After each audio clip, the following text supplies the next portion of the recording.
That doesn't make any sense. I just gave you a contract when nobody else was looking at you. That's a very childish thing to think when someone has paid you a boatload of money.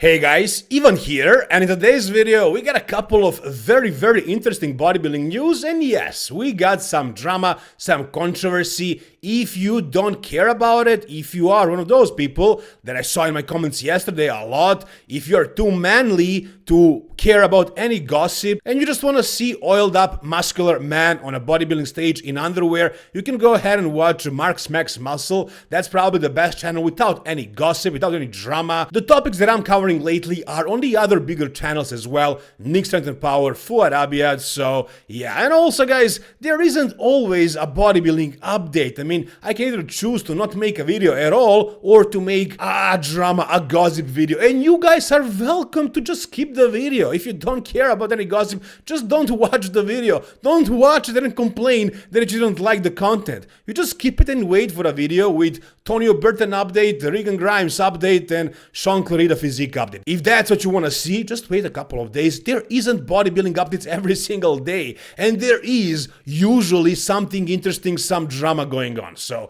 we're gonna do some drama today. Also, I want to say I gained 200 subscribers yesterday since I asked you guys to subscribe, so thank you guys so much for that. And if there are more of you who are watching the channel and are not subscribed, just do me a favor again, let's get to 60k before the end of the year. It will mean a lot to me. Another thing I want to say is, from my yesterday's video, I did say some nasty things about beef stew. If you caught it, I hope you didn't. It's out. I cut it out because, yes, it came from a place of anger. You know, I try not to get too excited when I see the positive comments or too upset when I see the negative ones. Beef Stew said some nasty things about me on his story. I never shared it, never told you guys about it, but it got to me and I wanted to, I don't know, have a revenge of a sort. And that was definitely a mistake. I said some bad things. I apologize for that. But I cut it out of the video. I didn't want it to stay there. And you guys always call me out when I make bad moves. And I appreciate you guys for that because, yeah, I do make mistakes. I'm trying to do this the best way possible, to be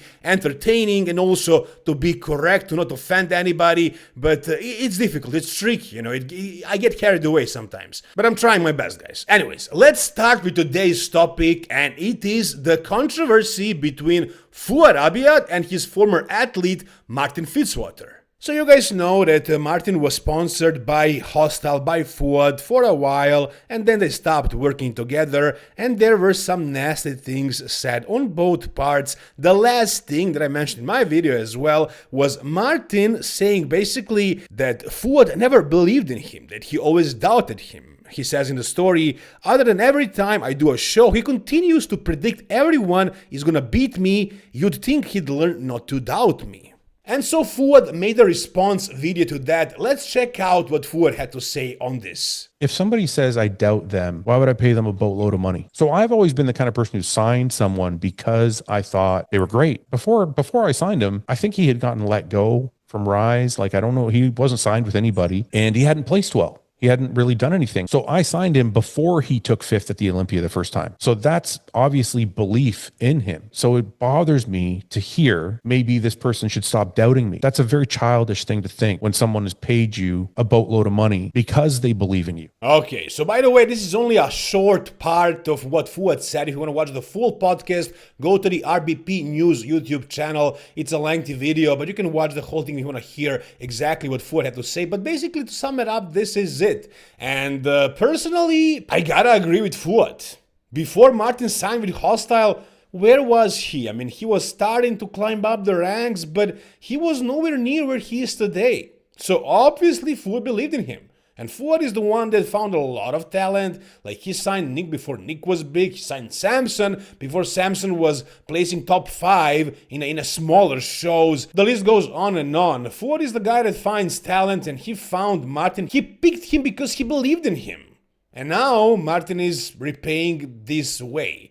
Now, Martin might be offended because he wanted Fouad to predict that he's gonna win every show, place above Samson Dauda at the Prague Pro, for example. Maybe he felt like he was better than Samson and that's why he was, I don't know, jealous. But as Fouad says, it is a childish thing to say. And you guys know what Martin is like. This is not unexpected from him. If you go back and look at any of the Olympia predictions, you'll see that I had Martin in 5th place. Now, maybe that bothered him. But Martin ended up in 5th place. I'm not going to say Martin's 1st place if I don't think he's 1st place. Like what do you want me to say? Does he want me to say Martin's going to win the Olympia? So people think I'm biased to Samson when I say Samson's going to win the Olympia. No, I actually think he's going to win the Olympia. Martin's not ready. Martin's just not there yet. All right, again, I can't disagree. Fouad believed in Samson. Samson won the Mr. Olympia, and he doesn't believe in Martin that he's going to win the Mr. Olympia. He believes in him that he's going to be a top 5 guy, which is a great success still. But Martin wants more than that, and I get that as well. I mean, he wants to win the Mr. Olympia. All those guys who are competing at that high level, who are top 5, of course they want to win, and I guess they want their sponsor to believe that they can do it. Now, Fouad is being realistic and he doesn't believe in Martin, but is Fouad really being realistic and objective? Is Martin actually ready or good enough to win the Mr. Olympia? Personally, I don't think so, but if somebody else believes in him, that's nice. Fouad didn't and Martin got upset. But in my opinion, Fouad was just being realistic because that's what he does. He analyzes shows and he's trying not to be too biased towards his athletes. When it came to Prague, I was like, Samson's probably going to beat him in Prague because Samson's going to rebound. He's going to be better. And since he already beat him at the Olympia, he's probably going to beat him again in Prague. 85% of the bodybuilding world probably thought the same thing. So when Martin says he should stop doubting me, I guess you're talking to the entire rest of the bodybuilding world as well, because not many people had Martin beating Samson in Prague. Exactly. It was a huge upset that Martin managed to beat Samson. Nobody saw that coming. Nobody, really. Even if Samson wasn't sponsored by the Hostile as well, I think Fouad would still say that Samson is probably gonna win. Maybe not, but again, both of them were sponsored by his company, by Fouad's company, so he had to choose one guy, and it was obviously clear that he should go with Samson.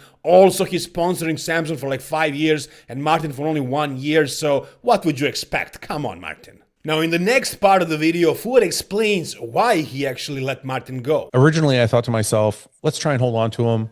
Maybe we'll bring on his girlfriend. And we said, look, it's just not, we kind of want to go in a different direction now. When he said he wanted to leave, at first I wanted to hold on to him. But then I said, look, I'm sorry, we're not going to be able to bring on your girlfriend. And we probably want to go a little bit different direction. And Martin wanted something else. So I think it was kind of mutual, in which we were both like, okay, this is just, we're going to go a little bit different ways. I don't know about this part, because originally Fouad said that the reason why Martin left was because he asked for more money and Fouad wasn't willing to give it to him. And now he's bringing up some other things like Martin's girlfriend, the company going in a different direction, and also with Martin saying that this had nothing to do with the money. I don't know what to think about this, the reason why these guys stopped working together, but obviously they did not click very well. Martin is now with Raw and he's happy. He brought his girlfriend with him as well. So I wish him all the luck and hopefully he'll learn how to handle the social media and accept the criticism and not attack his former sponsors, podcast hosts or commentators at shows. Hopefully he will mature a little bit and become a bit more easygoing. You guys tell me down below whatever you think. Alright, the next thing we got is an actual bodybuilding update. Now you guys can say, I clicked on the video to watch Regan Grimes physique update and I saw all this gossip accidentally. Ivan, please stop doing that. So, yeah, Regan Grimes right now looks like this. And guys, he did not start his off season. This is Regan in his health phase. That's right. So for a health phase, this looks good. This looks very good, and I don't know what exactly his health phase looks like, but he's coached by Dom Super Sliced, and that's the coach you go to when you're looking for longevity, health, gut health, that kind of stuff. That guy didn't get any credit for prepping Nick Walker for the entire 2022 because Matt Jansen took over for the last 8 weeks or so and finished the prep with Nick, so nobody's giving Dom any credit, but he improved Nick a lot that year. Nick grew like never before, and he got got his waist to be smaller, actually. So I think what Dom did with Nick was amazing, and now he's working with Regan. And like I said, if you want to protect your fertility, if you want to stay super healthy, you want to work on that kind of stuff, Dom Super Sliced is your guy. And it seems like whatever he's doing with Regan is also working really well, because if this is Regan right now, in his health phase, what is he gonna look like once he actually starts pushing? And he's starting to push next week or this week. Check out this photo as well. I mean, Regan is huge right now. He's huge and lean and hard. Again, I don't know what his health phase looks like, but is it just TRT or more than that? I mean, does he look like he's on just TRT for how long? Like 3 months since the Mr. Olympia? It's kind of unbelievable to me, but yeah, let's say it's true. Let's say he's just on TRT and he looks crazy like this. If that is the case, then he's really primed, then his off season can be really, really successful if he is willing to put the work in. And we talk about Regan Grimes as like the potential top 5, top 6 guy at Mr. Olympia for a long, long time now. And at one point, I think recently, I kind of gave up on Regan. I stopped believing that he can actually put on enough size to be one of the top guys. But this physique update kind of gives me hope. So it's all up to Regan now, whether he's willing to actually start pushing. Because if this is the current situation with low gear, and he has an entire year to work on adding size, if he's willing to really try hard with a new coach now, he can definitely put on enough size and make enough progress with one of the top guys. With his structure and everything, it's absolutely possible. It's all about whether he wants to do it or not. You know, he has a family, he has a business, a couple of them, so I don't know how much of a priority bodybuilding is for him, but he's very close to achieving something great. I mean, not like he hasn't already. You know, top 10 at Mr. Olympia, I think 2 years ago, was a great success. But that was 1 year. He didn't do it this year. The lineups are getting crazier, so it's gonna be difficult to repeat that if he does not make more progress. And if he wants to be one of the very top guys, the top 5, 6 guys, he needs more size. And hopefully this actually was a priming phase, not just a health phase. And now he's gonna get into a cruise phase, but this was a priming phase for the push, true push bulk phase. We'll see what kind of progress will he be able to make now. Since I already mentioned Dom Super Sliced and Matt Jansen, we actually got a new interview from Matt Jansen. He was a guest on my favorite podcast currently, Unracked Podcast, and it's been like a year since he showed up anywhere in any bodybuilding media. Ever since that whole fiasco with Quinton Araya and Nick Walker and some other bodybuilders as well, he retired from coaching and he's nowhere on the map. MIA, completely nowhere to be found. And finally, we got an interview with him and he actually replied to some juicy questions. Check this out. I was honestly heartbroken last year. I mean, I had a broken heart. It was so out of control that like I had nothing, there was nothing I could do about it. But what I did know is that I had a broken heart. I felt like at that point, the best thing to do was just to remove myself from the situation. And that's what I did. And, you know, like I wasn't at any bodybuilding related thing all year. And then I was at the Olympia this year, but I was kind of removed and in the back, you know, the backdrop of it. And there were some things that I missed. Would I like to be painted in a different light than what I was? Yeah, I just didn't have the energy to fight this. All right. I mean, it is kind of sad to hear this. Matt Jansen, one of the greatest coaches of all time. At one point, he was at the very top. He was one of the best in the world, if not the best at one point. Now he's completely removed from a bodybuilding scene. As he says, he was at the Mr. Olympia, but he was kind of in the backdrop of it. And he does sound like he's sorry that things went the way they went. He would like to be painted with a different brush for him to be remembered as one of the greatest coaches, not by what happened that 1 year. And I was part of the media who made videos about him because everybody was just stepping out and talking about him and their experiences. So what about that? What about Quinton, who worked with him for a full year and ended up looking terrible on the stage? What about Nick Walker, who wanted to show up at a Mr. Olympia and wasn't able to even compete in the end? What about those guys? Is it fair towards them? Is it fair towards Matt to be perceived as somebody who completely failed and disregarded all these bodybuilders? Well, let's hear what Matt has to say about Nick Walker and that whole situation. Okay, elephant in the room. Nick last year, why was he not in shape? The whole time that he was prepping for that show, I wasn't naive in the fact that I thought that he was behind. He wasn't naive in that fact. When you prep somebody so many times, I didn't prep through a negative scope, a glass half empty type perspective. And I just truly believed that it would come together. Several times I saw that happen with Sean. There was some weeks, 3 weeks out, he was the craziest pictures you've ever seen. Some weeks, 3 weeks out, he was behind, and yet he still won the Olympia. So I always just believe in my guys, okay, maybe they're holding water from this compound, or, maybe this is going on in their personal life, or I just believe that it would come together. But there was a point with that prep last year where regardless, it was no longer coming together, Okay, well, if this is true, I guess that's reasonable. It happens. It happened to me before. I have some clients who you never really know how ready they are until they're dehydrated. Some people just hold a lot of water until 2 days out. You don't know if they're in shape or not. When you mature a little bit, that doesn't happen as often. You hold less water during the prep, but in some cases, that's how it is. So I know that from experience. By the way, guys, if you need a coach, somebody to help you get ready for the show, somebody who's gonna pay a lot of attention to you and not gonna charge you a whole bunch of money, you can DM me on Instagram at even bodybuilding coaching. Anyways, as far as Matt, once again, so if that's really what happened, that's reasonable, but that's not what he said last year.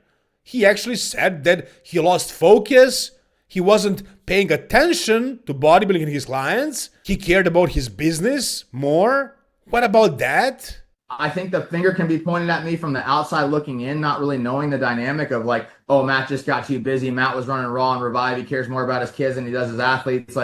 But when you actually look at it, the mistake that I made last year was not assessing the lack of conditioning sooner, and believing that it would come together, because I had no reason not to believe that it would come together. He was never not in shape the whole time that we worked together. So that was my foundation of belief at that point in time. And I also don't think I've ever said that, but that's the truth in the situation for me.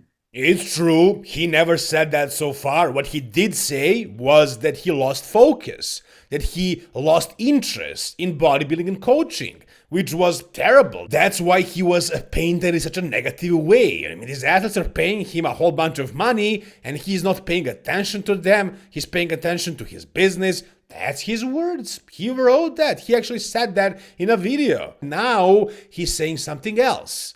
So which is it? If it is the thing that he's saying now, that's definitely better for his image, maybe not the best thing for his coaching career, because if you hire a high-level coach who charges that much, you expect them to actually know what they're doing, not to think you're in shape when you're not. So yeah, but still, it's better to say, I don't know, I'm not a good coach, than I took their money and I've never paid attention to them. Kyle, I told you this. I was looking at this through the scope of is Nick going to be third place or better? That's how I was judging his prep.